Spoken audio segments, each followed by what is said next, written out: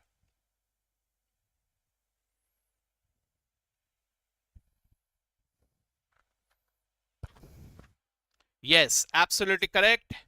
ठीक है, बाकी जन अभी धीरे धीरे जवाब दे रहे हैं, शायद सोच रहे हैं, इतना सोचने में टाइम मत दो भाई, जल्दी जल्दी बताओ what is the opening balance. It is not 0, it is 8,000, it is 8,000। आप सीधे सीधे देखो इस अकाउंट को भाई, क्लोजिंग बैलेंस ही अगले साल ओपनिंग बैलेंस होगा। What was the closing balance, was it 0, it was 8,000, right. तो अगर 8,000 था, अगले साल का ओपनिंग बैलेंस क्या होगा, 8,000। अब हम लोगों ने प्रीमियम भरा, प्रीमियम भरा तो क्या करेंगे, SLP account debit to cash bank. कितना प्रीमियम भरा सर, प्रीमियम अमाउंट हर साल 15,000 है, तो हम लोगों ने ये 15,000 का प्रीमियम भर दिया। ठीक है, तो यहां पे और 15,000 डेबिट हो गए सर, कैश ऑब्लिक बैंक, और 15,000 डेबिट हो गए। ठीक है, ओके सर, अब ऐसा मुझे नजर आ रहा है। Now what is the closing balance of SLP, ये मुझे कहां से पता चलेगा, क्लोजिंग बैलेंस के लिए मैं देखूंगा sum assured. What is the sum assured, क्या नजर आ रहा है आपको, 17,500। ठीक है, 17,500 is my sum assured. Okay sir, तो मेरा closing balance has to be 17,500। ठीक है, तो अब मुझे बैलेंसिंग फिगर के फॉर्म में पता चल जाएगा what is the amount of depreciation. What is the amount of depreciation, देखो जरा, 8,000 का ओपनिंग बैलेंस था प्लस 15,000 में से अब मैं माइनस कर देता हूं 17,500। सो what is the amount of depreciation, sir 5,500 आया क्या। So hence what I will do now is I will depreciate this by debiting P&L and by crediting SLP, right? कितने से सर, 5,500 से, right? अब इसी तरह से मैं चलो ईयर 4 में आ जाता हूं। ईयर 4 में भी हम लोगों ने प्रीमियम भरा है 15,000 रुपए, and let me give you the sum assured. Year 4 का सम अश्योर्ड है, let us assume 19,000 rupees. 19,000 rupees is my sum assured. ठीक है, अब ऐसा दिखाई दे रहा है मुझे, राइट। अब जरा सोच समझ के मुझे बताइए what is the opening balance of policy, all of you think and tell me what is the opening balance of policy।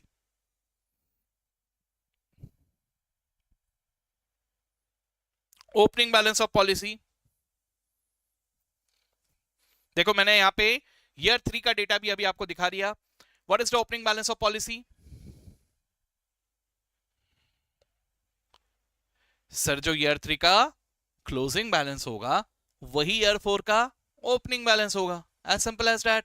चलिए बताइए what is the opening balance then, year 3 का क्लोजिंग बैलेंस इज 17,500, तो opening balance भी कितना होगा, 17,500, right. Yes sir, okay sir. अब मैंने और कितना प्रीमियम भरा, I paid another premium of 15,000, right? So as a result, SLP account will be debited by 15,000 and cash oblique bank will be credited by 15,000. तो SLP में और 15,000 का debit आ गया sir cash oblique bank, right. अब फिर से मैं क्या करूंगा, डेप्रिसिएशन करूंगा, लेकिन डेप्रिसिएशन चार्ज करने से पहले फिर से मैं एक बार चेक करके देखूंगा what is the closing balance. कोई मुझे बता सकता है कि एसएलपी अकाउंट का क्लोजिंग बैलेंस, जो डिटेल मैंने अभी ईयर 4 में दी है उसको देखते हुए, क्लोजिंग बैलेंस कितना होना चाहिए?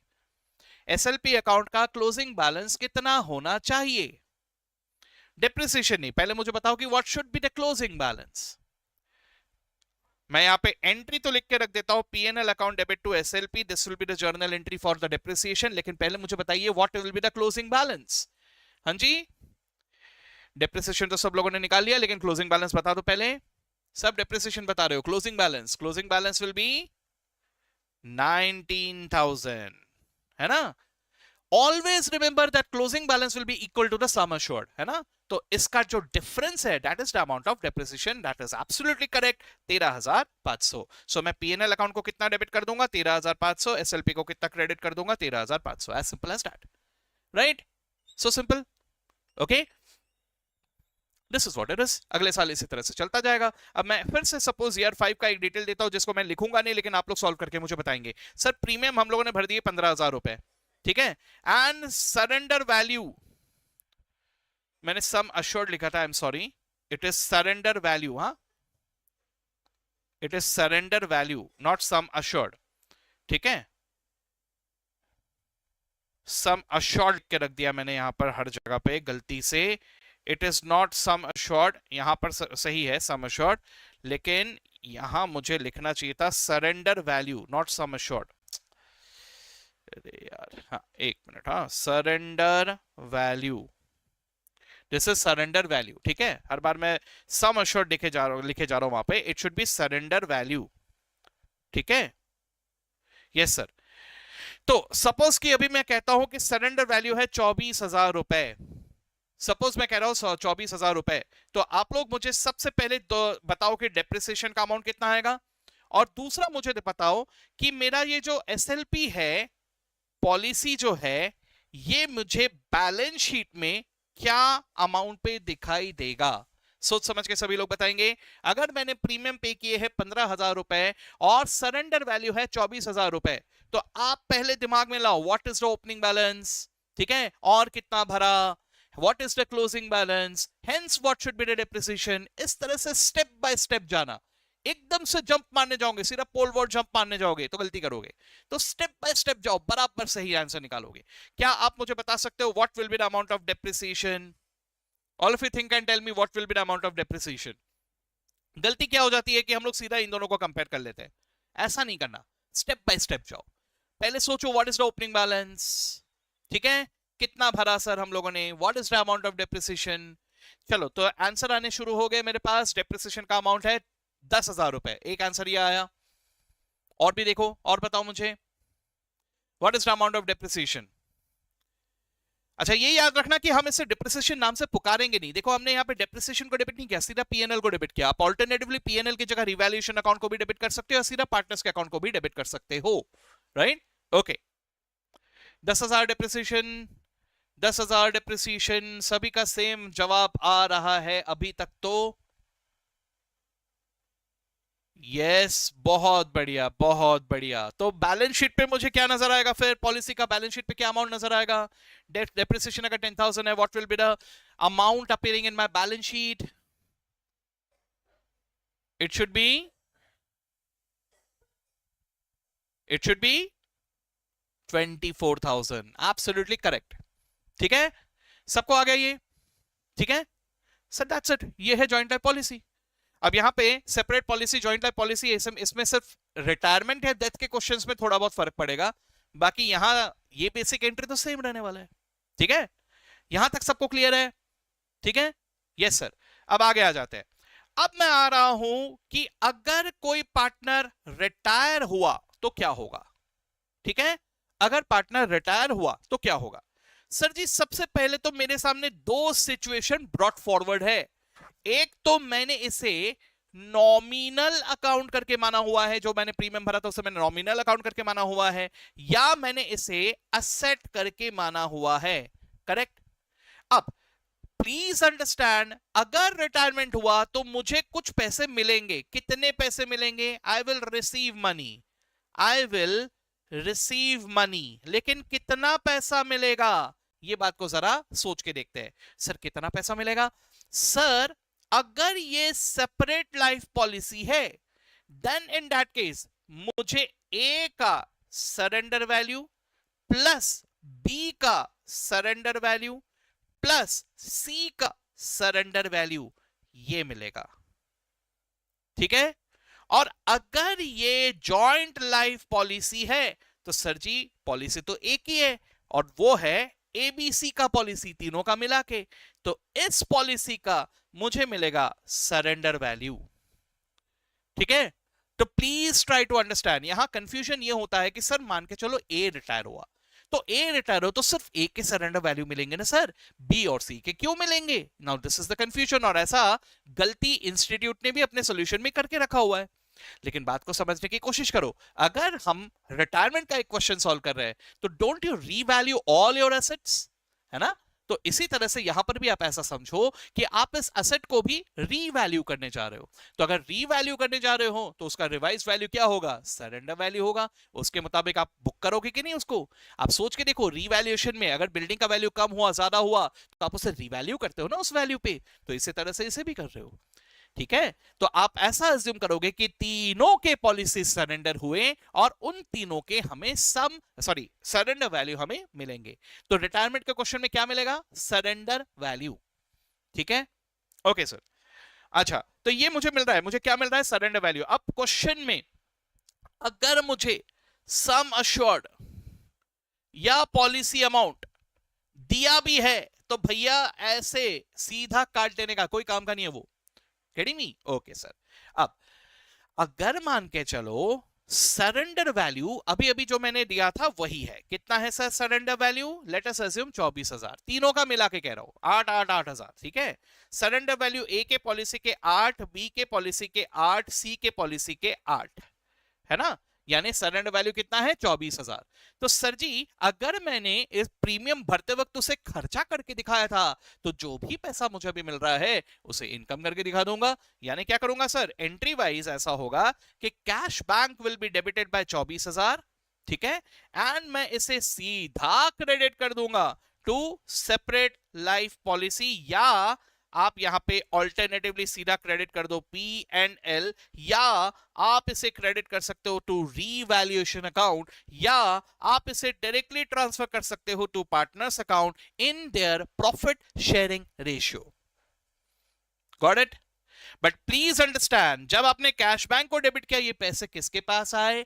ये पैसे आए फर्म के पास। तो ये किसका बैंक बैलेंस बढ़ा रहा है? ये फर्म का बैंक बैलेंस बढ़ा रहा है। तो फर्म का बैंक बैलेंस बढ़ेगा तो वो पैसा सेटलमेंट के काम में आएगा। अब यहां पर सिर्फ एक ही गड़बड़ होता है कि हम लोग ना इमोशनल हो जाते हैं। हम लोग बड़े इमोशनल नेचर के लोग होते हैं। हम लोग इमोशनल होकर सोचते हैं कि सर अगर मान के चलो ए रिटायर हुआ तो हम ए को तो सिर्फ उसी के 8,000 देंगे ना, वो बी और सी के 8,000 क्यों दे देंगे सर? अरे भाई वो ना बी के है, ना सी के है, ना ए के है, वो फर्म का है ना? तो ये बात ध्यान रखना कि वो जो 24,000 आए वो ए के जेब में या बी के जेब में या सी के जेब में नहीं आए, वो किसके जेब में आए? फर्म के जेब में आए, है ना? इससे फर्म का बैंक बैलेंस बढ़ा। तो एज अ रिजल्ट अगर वो पैसा यूज कर रहा है, कौन करेगा? फर्म करेगा। सर ए को पैसे देने तो ए को पैसे दे देगा, बाकी आपने बी और सी के अकाउंट में क्रेडिट करके रखा हुआ है ना, वो देखा जाएगा बाद में। They are continuing. ठीक है। चलिए सर, तो ये बात को प्लीज इमोशनली ना सोचे। आपके पास जो भी पैसे आए, चाहे वो ए के पॉलिसी के हो, बी के पॉलिसी के हो या सी के पॉलिसी के हो, यहां पर गड़बड़ सिर्फ एक होता है। ये एंट्री बहुत आसान है, सिर्फ इस एंट्री की धज्जियां उड़ा देते हैं हम लोग बाय गेटिंग इमोशनल। तो यहां पे इमोशनल नहीं होना है, आपको सिर्फ एक ही बात का ध्यान रखना है कि सर ए रिटायर हो, बी रिटायर हो, सी रिटायर हो, ए मरे, बी मरे, सी मरे, भाड़ में गए, वी डोंट केयर। सर जो पैसे आए किसके पास आए? फर्म के पास आए। ठीक है। कौन यूज करेगा? फर्म यूज करेगा। कैसे यूज करेगा? फर्म की मर्जी। Getting me? हाँ जी सर। तो मैंने क्या किया, मैंने यहां पर इसको डायरेक्टली पीएनएल या रिवैल्यूएशन या पार्टनर्स के अकाउंट में क्रेडिट कर दिया। ठीक है सर, ओके सर। अब ये है मेरा ट्रीटमेंट, क्या कौन सा ट्रीटमेंट? अगर मैंने प्रीमियम को खर्चा करके दिखाया था तो अब मैं इस तरह से इसको दिखाऊंगा। लेकिन अगर मैंने इसे असेट ट्रीटमेंट दिखाया होगा तो सबसे पहले मेरे दिमाग में ये बात होना चाहिए कि सर ये जो पॉलिसी है ना, एसएलपी या JLP as the case may भी, इसमें एक ओपनिंग बैलेंस ऑलरेडी है सर, है ना? अब जरा दिमाग में लाओ, what is the opening balance? कोई बता सकता है? ईयर 5 में आप लोगों ने ये एसएलपी अकाउंट ऑलरेडी बना लिया था, है ना? ईयर 5 में अभी अभी मैंने आपसे क्वेश्चन पूछा था कि what is the depreciation and what is the policy का बैलेंस शीट वाला अमाउंट, और आप लोगों ने कैलकुलेट करके अभी अभी मुझे जवाब बताया हुआ है। तो मुझे इसी को सोचते हुए क्या आप ये बता सकते हो कि अब एसएलपी अकाउंट का ओपनिंग बैलेंस कितना है? सोच समझ के सभी लोग बताइए जल्दी से, I am expecting answer very fast. What must have been the opening balance of the policy? जल्दी बताइए, लेट्स सी। मुझे ये बात हमेशा दिमाग में रखना होगा कि this will always be maintained at its surrender value, है ना? So what will be the opening balance of my SLP? The opening balance has to be 24,000, the surrender value. ठीक है, ओके, यस, ओल्ड रेशियो में ही distribute होगा, बिल्कुल ठीक है, okay. तो एसएलपी अकाउंट में मेरा ओपनिंग बैलेंस कितना नजर आ रहा है सर? 24,000 रुपए नजर आ रहा है, ठीक है, ओके सर। अब क्या हुआ, मुझे पैसे मिले, तो जैसे ही मुझे पैसे मिलेंगे मैं कैश बैंक को डेबिट कर दूंगा। इसको ऐसा मान के चलो एज इफ मैंने एसेट को बेच दिया। अब कितने पैसे मिलेंगे सर? मैंने पॉलिसी को सरेंडर किया है सर, सरेंडर किया तो सरेंडर वैल्यू ही मिलेगा ना। Now what was the surrender value? Can I से 24,000? तो मेरे पास जेब में पैसे भी कितने आएंगे? 24,000 ही आएंगे। सो 24,000 कैश बैंक को डेबिट कर दिया और एसएलपी को क्रेडिट कर दिया 24,000, ठीक है? तो मेरे एसएलपी अकाउंट में 24,000 क्रेडिट हो गए, बराबर। अब जरा देखना वहां पे क्या बैलेंस बचा है, एसएलपी अकाउंट में क्या बैलेंस बचा है? What is the balance of SLP? Zero. तो हम इस जीरो को पार्टनर्स में डिस्ट्रीब्यूट कर देंगे in their profit sharing ratio. Whatever is the balance, इधर या इधर, as the case may be, that will be distributed amongst the partners in their profit sharing ratio. So what is the balance and hence what will be the share of A, what will be the share of B, what will be the share of C? Zero. समझ में आ गया? Yes sir. लेकिन please try to understand, कभी कभार ऐसा भी हो सकता है क्वेश्चन में कुछ तो भी बोनस वगैरह के बारे में बोला हुआ हो। तो अगर मान के चलो आपको ऐसा कहा गया है कि सर 30,000 रुपए मिले, अगर कुछ ना मेंशन हो तो याद रखना कि जो भी सरेंडर वैल्यू है वही मिलेगा। लेकिन अगर मान के चलो मैं ऐसा कहता हूं कि 30,000 रुपए मिले, 30,000 मिले सर, तो 30,000 मिले तो यहां पे क्रेडिट कितना होगा? यहां पे क्रेडिट हो जाएगा 30,000। तो अब क्या दिख रहा है आपको? अब एक बैलेंस दिखाई दे रहा है 6,000 रुपए का। तो ये जो 6,000 का बैलेंस है, this will be distributed amongst the partners in their old profit sharing ratio. Got it? Simple है, ठीक है? तो रिटायरमेंट के क्वेश्चंस में क्या होगा, ये क्लैरिटी आ गया sir. Nominal account treatment, asset treatment दोनों में, ठीक है? एक एग्जांपल और दे रहा हूं मैं, जरा सोच के देखो। मान के चलो PQR पार्टनर्स है, PQR, ये तीनों पार्टनर्स है, ठीक है? ये तीनों का एक जॉइंट पॉलिसी है, जॉइंट लाइफ पॉलिसी, ठीक है? जॉइंट लाइफ पॉलिसी का अभी तक का जो सरेंडर वैल्यू है ये है 80,000 रुपए, 80,000 रुपए, ठीक है, ओके। अब क्या हुआ, suppose Q retires, Q retires, ठीक है? मेरे बैलेंस शीट पे सरेंडर वैल्यू ऑलरेडी 80,000 दिखाई दे रहा है। Q retires and there is no other information given to me, ठीक है? तो मुझे बताइए अभी कि मेरे इस 80,000 का जर्नल एंट्री क्या होगा? ये जो 80,000 रुपए है इसका जर्नल एंट्री क्या होगा? क्यों रिटायर हुआ, ठीक है?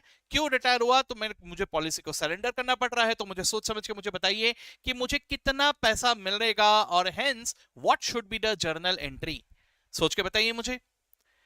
अगर क्यों रिटायर हो रहा है, कहना है से कि मुझे पॉलिसी को सरेंडर कर देना पड़ेगा, और सरेंडर करूंगा तो कितना पैसा मिलेगा? सरेंडर वैल्यू ही मिलेगा ना। What is the surrender value? 80,000। तो मुझे कितने पैसे मिले? 80,000 मिले। इसका जर्नल एंट्री क्या होगा?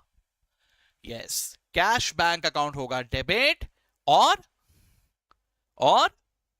पॉलिसी अकाउंट कौन सा? Joint life policy account will be credited, है ना? अब मुझे बताइए पॉलिसी अकाउंट में बैलेंस क्या बचेगा? बैलेंस क्या बचेगा? कहना है कि ओपनिंग बैलेंस ऑलरेडी 80,000 होगा इसमें, है ना? अब अगर मान के चलो मुझे 80,000 के बदले में 80,000 ही मिले, what is the profit, what is the loss? Zero. तो पार्टनर्स पे कुछ भी डिस्ट्रीब्यूट होगा? नहीं होगा। Got it? सिंपल। ओके, अब मैं यहां पे आ जाता हूं डेथ वाले क्वेश्चन में। ठीक है, अब अगर ये डेथ का क्वेश्चन है तो क्या होगा? Let's try to understand this. Sir death के क्वेश्चन में दो सिचुएशन है, या तो दिस इज एसएलपी या तो दिस इज जेएलपी, है ना? ओके सर, अब मान के चलो ए बी सी तीन जन है, ठीक है?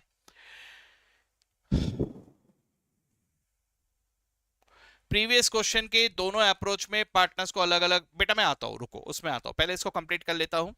सर ये जो एसएलपी है ये तीनों के सेपरेट पॉलिसी है। लेट मी अज्यूम कि ये 1-1 करोड़ के पॉलिसी है, 1 CR ईच, है ना? This is the sum assured.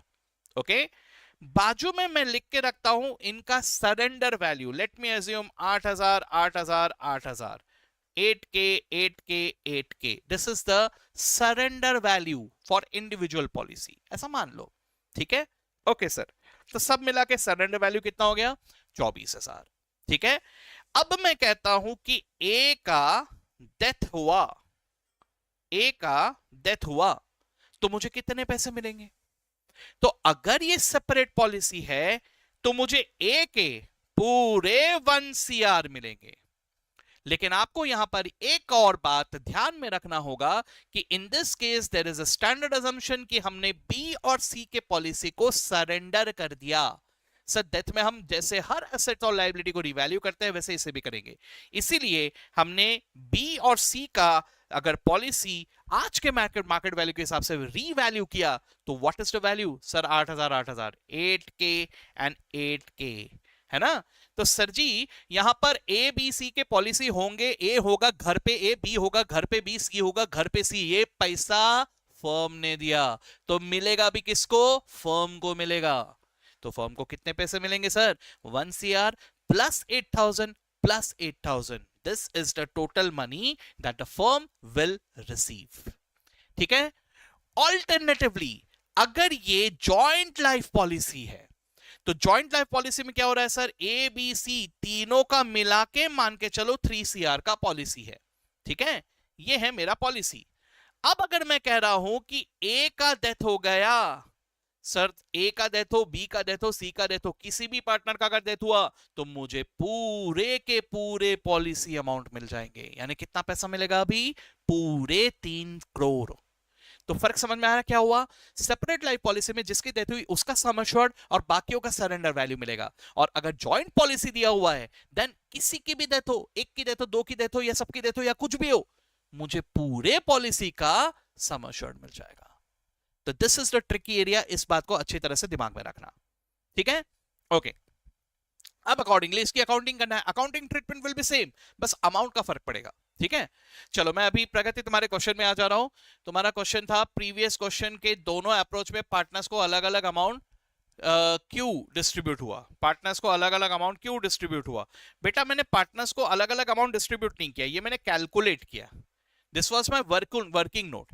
मैंने कैलकुलेट किया कि सरेंडर वैल्यू कितना है। अब मैंने 3 पॉलिसी निकाले ना। अब आप मेरे को एक बात बताओ, आपके पास एक कार है, एक बाइक है और एक कंप्यूटर है, तो तीनों का वैल्यू अलग अलग ही पता चलेगा ना, कि तीनों का जॉइंट वैल्यू पता चल जाएगा? अलग अलग ही पता चलेगा ना। तो मैं अगर कहता हूं कि मुझे तीनों बेचने हैं तो तीनों का वैल्यू क्या है, तो एक एक करके बताओगे ना, सर कार इतने का है, बाइक इतने का है, कंप्यूटर इतने का है। तो उस तरह से मैं कैलकुलेट कर रहा हूं कि ए के पॉलिसी का 8,000 है, बी के पॉलिसी का 8,000 है, सी के पॉलिसी का 8,000 है, सब मिला के 24,000 है। ठीक है, तो this is what we are doing. Previous question, कौन सा प्रीवियस क्वेश्चन बेटा? ये वाला नहीं बोल रहे हो आप? कौन सा बोल रहे हो आप?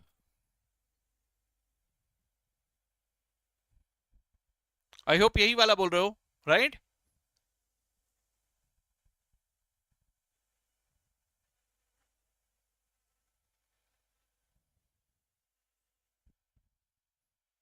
आई होप दिस इज क्लियर, जो मैंने कहा वही होगा। या कुछ और है तो मुझे थोड़ा बताओ डिटेल में कि क्या कह रहे हो exactly exactly?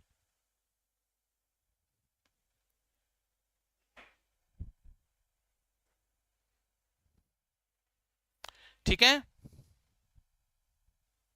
Okay okay okay, got it, चलो।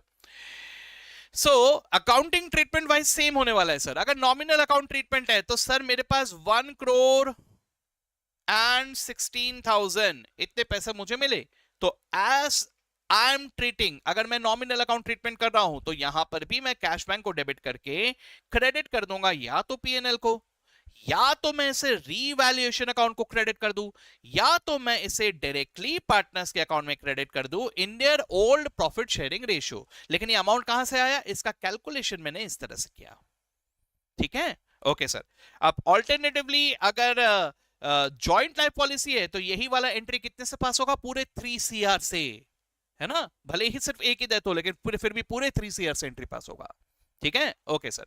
अब यहीं पे अगर मैं आ जाता हूं मान के चलो असेट वाले ट्रीटमेंट में, तो असेट वाले ट्रीटमेंट में क्या होगा जरा समझने की कोशिश करेंगे। सर ये जो मेरा जेएलपी अकाउंट है या SLP account as the case may be, can I से कि इसका ओपनिंग बैलेंस जो है ये उसके सरेंडर वैल्यू पे है। Sir what is the surrender value, opening balance can I से 24,000 रुपए, है ना, surrender value was 24,000।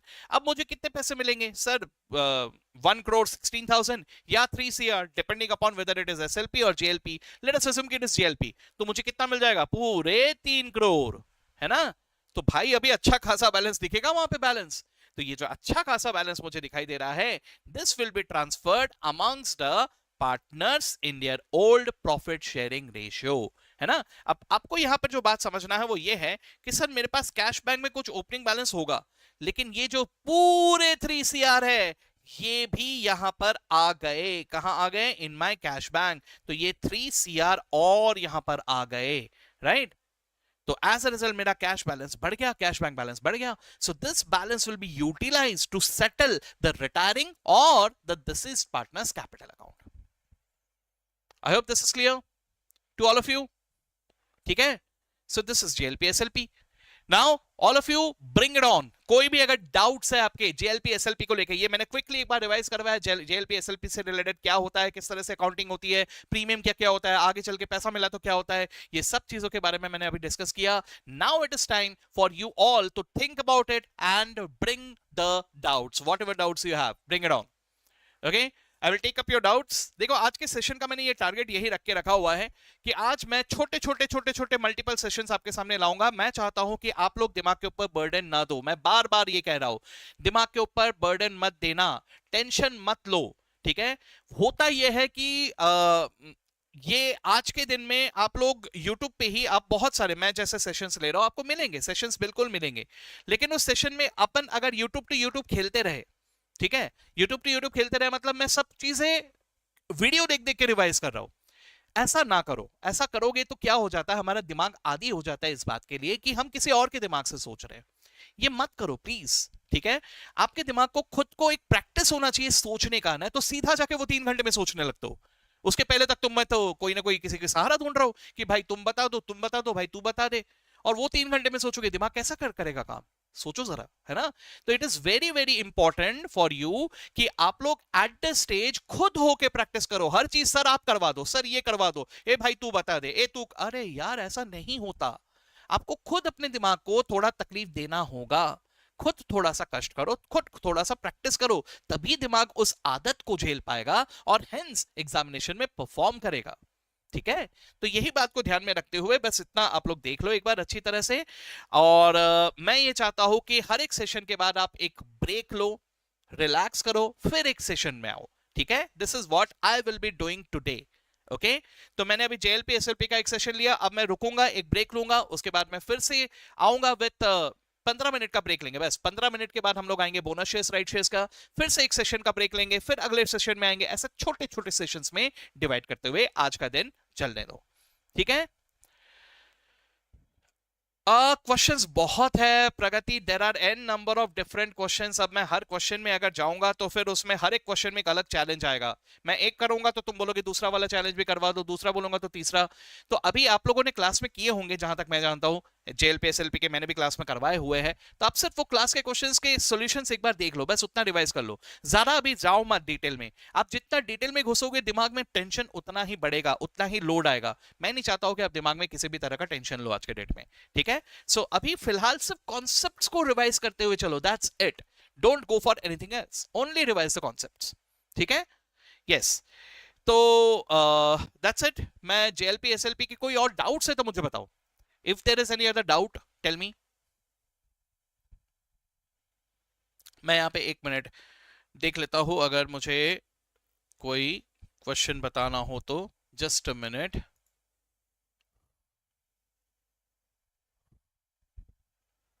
Just wait a minute.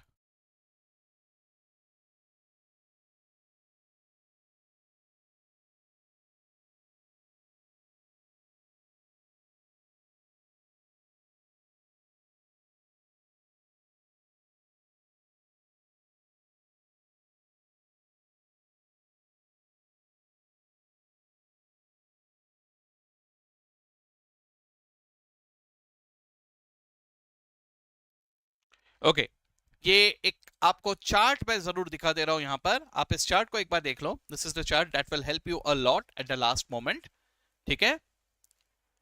Yes, तो देखो यहाँ पे जो दिखाई दे रहा है, जॉइंट लाइफ पॉलिसी से related, money paid is the annual premium, money received is joint life policy on death, total sum assured, on retirement the surrender value, ठीक है। और अगर सेपरेट पॉलिसी है तो on death sum assured of deceased and surrender value of others, and on retirement surrender value of all, ठीक है। फिर जो मैंने अभी अभी आपको अकाउंटिंग एंट्रीज बताए थे, वो अकाउंटिंग एंट्रीज मैंने यहाँ पे लिख दिए है इस चार्ट में, ठीक है। अगर मुझे इस वीडियो में एक अच्छा खासा मुझे रिस्पॉन्स दिखाई दे और सभी लोग मुझे ये बताओ कि सर मुझे ये चार्ट प्लीज शेयर कर दो, तो मैं इसका इमेज भी PDF फॉर्म में आप लोगों से शेयर कर दूंगा कमेंट बॉक्स में, ठीक है। तो I want you to tell me, अगर आपको सच में इसकी जरूरत है तो ही दूंगा, अगर जरूरत नहीं है तो क्या फर्क पड़ता है, फिर नहीं दूंगा, ठीक है। यस सर, तो that's it. With that I will stop, क्योंकि मुझे और कोई डाउट्स अभी फिलहाल नजर नहीं आ रहे हैं। आप लोग इमीडिएटली क्वेश्चंस वगैरह देख लो, अगले सेशन में फिर से हम लोग मिलेंगे 15 मिनट्स के बाद में। वहां पे अगर आप लोगों को किसी क्वेश्चन में डाउट है तो बिल्कुल पूछ लो, पूरा क्वेश्चन सॉल्व करवाने मत बोलो अभी, क्योंकि अगर मैं क्वेश्चन सॉल्व करवाता रह जाऊं तो सारे क्वेश्चंस का सारे कॉन्सेप्ट हम लोग रिवाइज नहीं कर पाएंगे, क्योंकि भैया क्वेश्चंस लेंदी होते हैं, बहुत ज्यादा टाइम कंज्यूमिंग होते हैं, राइट। तो आप लोग जल्दी से जल्दी मुझे सिर्फ डाउट्स बता दो, वो डाउट्स हम लोग बिल्कुल टेकअप करेंगे। इस सेशन का मेरा इंटेंशन वही है कि मैक्सिमम पॉसिबल मैं डाउट्स टेकअप कर पाऊं, ठीक है। चलिए, तो मैं इसी के साथ अभी रुक रहा हूं, और 15 मिनट के बाद, अभी हुए हैं एग्जैक्टली 10 बजे है, तो 10:15 बजे हम लोग मिलते हैं with bonus shares and right shares, alright. चलिए sir, so see you all in the next video.